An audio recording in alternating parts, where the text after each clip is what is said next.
Gavel wars and gender debates, Capitol Hill turns into verbal battleground over women's sports. What started as a hearing turned into a shouting match that could rival a primetime drama. On Wednesday, the Subcommittee on Delivering on Government Efficiency, yes, that is a real thing, hosted a meeting that had anything but efficiency. The topic? Unfair play, keeping men out of women's sports. The mood? Explosive. Chairwoman Marjorie Taylor Greene, known for her no-holds-barred approach, spent much of the hearing banging her gavel like it was a percussion concert. Why? Because no one would stop yelling. At the heart of the drama was Representative Nancy Mace from South Carolina. Right from the start, she dropped the rhetorical equivalent of a Molotov cocktail. What is a woman? She asked Fatima Goss-Graves, the CEO of the National Women's Law Center.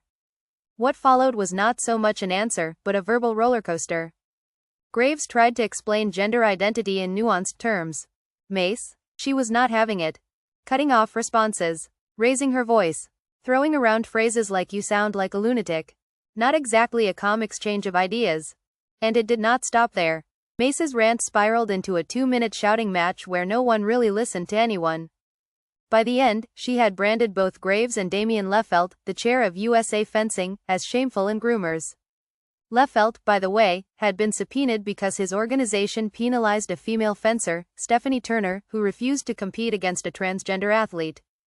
Mace demanded an apology. Leffelt did not give one. Instead, she slammed him with, "Real men protect women. You're not one." Ouch. But wait, there's more. Representative Melanie Stansberry of New Mexico had her moment, too. She tried to use her allotted time to express solidarity with the transgender community.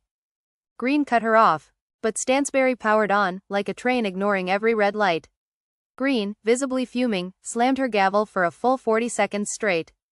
"The gentle lady's time is expired," she yelled over and over. "If you think that would end the chaos, you would be wrong." Later, Representative Jasmine Crockett from Texas took the floor. She swerved completely off topic, launching into a dramatic monologue against the Trump administration.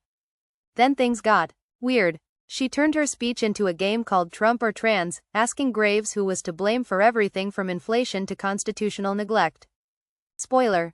Graves picked Trump every single time. And just when you thought the session could not get any more surreal, Representative Latifah Simon from California stepped in. She argued that efforts to protect women's sports could pave the way back to racial segregation.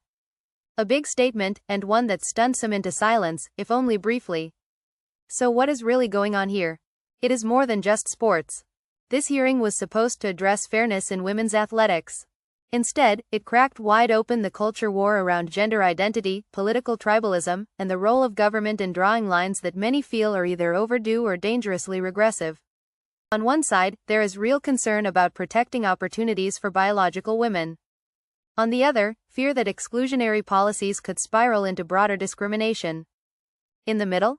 Lawmakers yelling over each other while the American public watches and wonders, are they really listening to anyone?